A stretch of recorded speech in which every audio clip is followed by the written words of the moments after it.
Putin سب سے طاقتور اور پراسرار آدمیوں میں سے ایک سابق جاسوس جس نے افراتفری کو کنٹرول میں بدل دیا۔ وہ کس طرح کے جی بی کے سائے سے اٹھ کر تاریخ کے سب سے زیادہ خوفزدہ رہنماؤں میں سے ایک بن گیا۔ روس پر 2 دہائیوں سے زائد عرصے سے ولادیمیر پوٹن کی حکومت ہے۔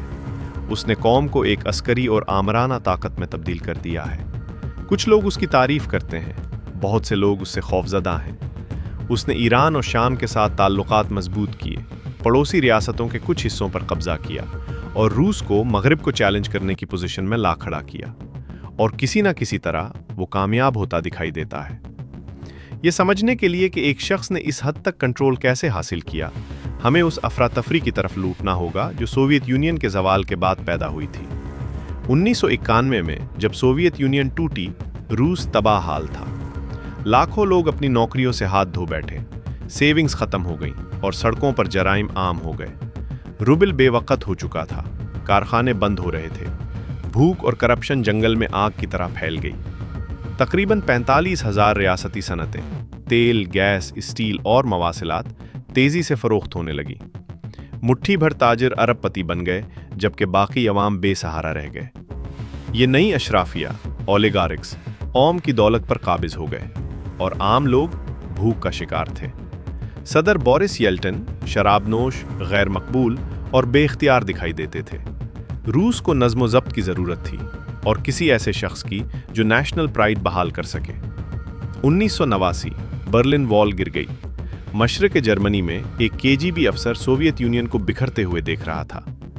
وہ شخص ولادیمیر پوٹن تھا۔ وہ آزادی نہیں دیکھ رہا تھا، وہ ذلت دیکھ رہا تھا۔ جب وہ وطن واپس آیا، سوویت یونین ختم ہو چکی تھی۔ 2 ملین مربع میل زمین لاس ہو چکی تھی۔ لاکھوں شہری روس کی سرحدوں سے باہر رہ گئے تھے۔ پوٹن نے اسے 20ویں صدی کا سب سے بڑا جغرافیائی سیاسی المیہ قرار دیا اور واضح طور پر کہا، روس دوبارہ کبھی کمزور نہیں ہوگا۔ 1991 میں پوٹن نے KGB چھوڑی اور سینٹ پیٹرز برگ کی حکومت میں شامل ہو گیا۔ وہ دوستوں کو نوازتا رہا، حریفوں کو سائیڈ لائن کرتا رہا اور سیکھتا رہا کہ اصل طاقت کیسے استعمال کی جاتی ہے۔ وہ اولیگرک کا اعتماد بھی حاصل کرتا رہا اور ان کا خوف بھی۔ پردے کے پیچھے وہ سابق KGB اہلکاروں اور کاروباری شخصیات کا ایک مضبوط نیٹ ورک بناتا رہا۔ 1999 میں بورس یلٹن نے اسے وزیر اعظم مقرر کیا۔ ایک غیر معروف بیوروکریٹ اچانک روس کی قیادت کے قریب پہنچ گیا۔ بہت کم لوگ اس کا نام جانتے تھے، چند ہی مہینوں میں سب جاننے لگے۔ اگست 1999 ماسکو اور دیگر شہروں میں بم دھماکے ہوئے، اپارٹمنٹ عمارتیں تباہ ہو گئیں، سینکڑوں افراد ہلاک ہوئے، پورا ملک خوف و ہراس میں مبتلا ہو گیا۔ پوٹن نے ٹیلی ویژن پر قوم سے خطاب کیا اور انتقام کا وعدہ کیا، ہم انہیں ہر جگہ نشانہ بنائیں گے۔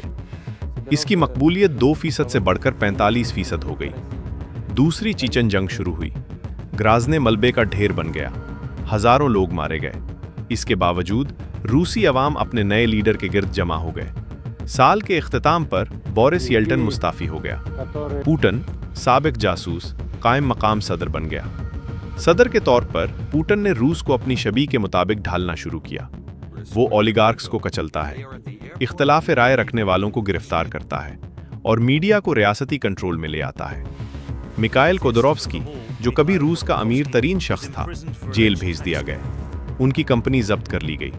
پیغام واضح تھا، پوٹن کو چیلنج کرو، سب کچھ کھو دو۔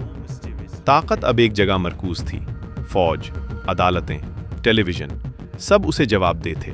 عوام کے لیے وہ شخص تھا جس نے روس کو افراتفری سے نکالا۔ ناقدین کے لیے وہ ایک نیا آمر تھا۔ 2000 کی دہائی کے آغاز میں پوٹن مغربی رہنماؤں کے ساتھ مسکراتے دکھائی دیتے ہیں۔ جارج ڈبلیو بش یہاں تک کہتے ہیں، میں نے اس کی آنکھوں میں دیکھا اور اسے قابل اعتماد پایا، لیکن اس مسکراہٹ کے پیچھے پوٹن نیٹو کو مشرق کی طرف بڑھتے دیکھ رہا تھا اور اسے دھوکے کا احساس ہو رہا تھا۔ 2008 میں روس نے جارجیا پر حملہ کیا اور 2 علیحدہ علاقوں پر قبضہ کر لیا۔ دنیا نے اس کی مذمت کی، لیکن روسی عوام خوش تھے۔ اس نے ثابت کر دیا کہ ان کی قوم ایک بار پھر مضبوط ہو چکی ہے۔ اس کے لیے مغرب سے ٹکراؤ کوئی خطرہ نہیں تھا، یہ جیت کا راستہ تھا۔ آئینی حدود کے باعث پوٹن نے دمتری میدویدیو کے ساتھ رول سوئچ کیا۔ میدویدیو وزیر اعظم بنے، لیکن سب جانتے تھے اصل اختیار کس کے پاس ہے۔ 2012 میں پوٹن واضح اکثریت کے ساتھ دوبارہ صدر بن گیا۔ مظاہرے پھوٹ پڑے، پولیس نے انہیں کچل دیا۔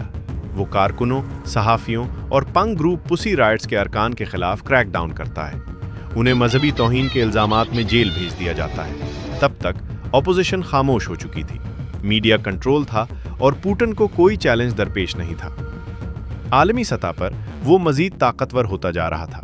پوٹن نے شام میں بشار الاسد کی حمایت کی، جنگ کا رخ موڑنے کے لیے جنگی طیارے اور میزائل بھیجے۔ اس نے دنیا کی سب سے زیادہ طاقتور سائبر افواج میں سے ایک تشکیل دی۔ ہیکرز مغربی ڈیٹا چوری کرتے ہیں، غلط معلومات پھیلاتے ہیں اور انتخابات میں مداخلت کرتے ہیں، بشمول 2016 کے امریکی انتخابات۔ پوٹن کا نیا میدان ڈیجیٹل جنگ تھا۔ اسے زمین فتح کرنے کی ضرورت نہیں تھی، وہ ذہنوں کو فتح کر رہا تھا۔ 2014 میں یوکرین نے نیٹو کی طرف جھکاؤ دکھایا۔ پوٹن نے طاقت کے ساتھ جواب دیا۔ نقاب پوش سپاہی، جنہیں اسمال گرین مین کہا گیا، کرائمیا میں داخل ہو گئے۔ چند ہی ہفتوں میں روس نے اس پر قبضہ کر لیا۔ دنیا نے مذمت کی، روسیوں نے جشن منایا۔ وطن کا محافظ، وہ خوشحالی کے بدلے طاقت اور آزادی کے بدلے خوف کا سودا کرتا ہے۔ 2 دہائیوں بعد بھی پوٹن آہنی گرفت کے ساتھ روس پر حکمرانی کر رہا ہے۔ عوام کے لیے وہ شخص تھا جس نے روس کو افراتفری سے نکالا۔ ناقدین کے لیے وہ ایک نیا آمر تھا۔ اور سوال یہ ہے، کیا ولادیمیر پوٹن روس کا مستقبل محفوظ کر رہا ہے یا اسے اندر سے کھوکھلا کر رہا ہے؟